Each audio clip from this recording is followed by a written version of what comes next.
I've very kindly been sent a box by Bill at Oobleq Ltd of his new formula Oozeq. Apparently it's had the salt, borax, soap and oil engineered out of it, so it's just got starch, glycerin and water in it. I'll be testing that out. Also, my wife's enjoyed trying these out. She's got the lavender in the other room, and sparkly they are, aromatherapies. She's renamed them as Righteous Orange, Sparkling Peppermint and Lovely Lavender. And she says that when it starts, the smell starts to decrease, you just squash, the same as you do with the normal Oozeq, and the smell comes back. So that's interesting stuff. Anyway, I'll get to some tests. Now, Bill mentioned that there should be some capacitance still with this Oozeq, so I'm going to use the meter and find out. And for a control, we've got a 10 UF capacitor there. If I start the meter up, we should see when it's finished its testing about 10 UF as the result. There we are, 11.29. So I'll swap over to the Oozeq and let's have a look. There we are, jabbed a couple of probes in. Of course it won't be polarised, but anyway. Oh, 162.7. V loss of 25% and an ESR of 0.15 kilo ohms. So yes, 162 microfarads.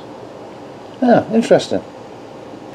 Now this is Nephilim Penny. It's a twin pancake oscillator, normally runs on water.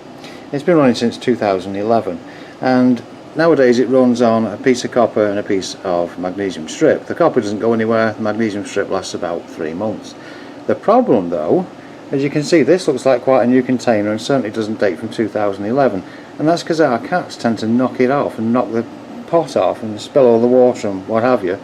So anyway, I thought to myself, hang on a minute, a good use for this Oozeq stuff, because of course it can't spill anywhere, is would it actually run Nephilim Penny? I'll find out. And the answer is yes.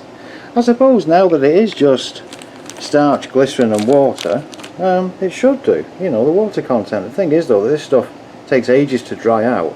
If the cats knock that over, nothing's going to happen. So I put it in some cling film maybe, or a bag like this, and it should last a long time. I do like that idea.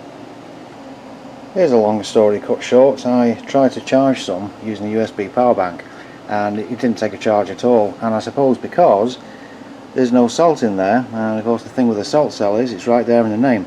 So I'd say introducing salt would probably go a long way to running motors, which the Oozeq used to do about 3 years ago, but unfortunately it doesn't nowadays. Now here's a fun one. If you have a penny on the top and you have a nickel underneath, you'd expect the negative to be the nickel and the copper to be the positive. But nothing happens with something like this little waver guy. But if you swap them over such that you've got the negative onto the copper and you've got the positive onto the nickel, there is some movement from the little guy. And that's because the copper is only about 2.5% as a coating, and the nickel underneath is 75% copper. So it's all twisted about, and in fact only works this way around.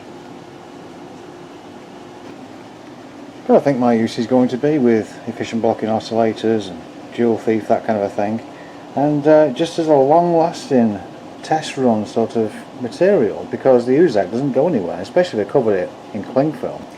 And thanks very much for sending these, Bill. Certainly these sparklers have been a hit as well with my wife. And thanks everyone for watching.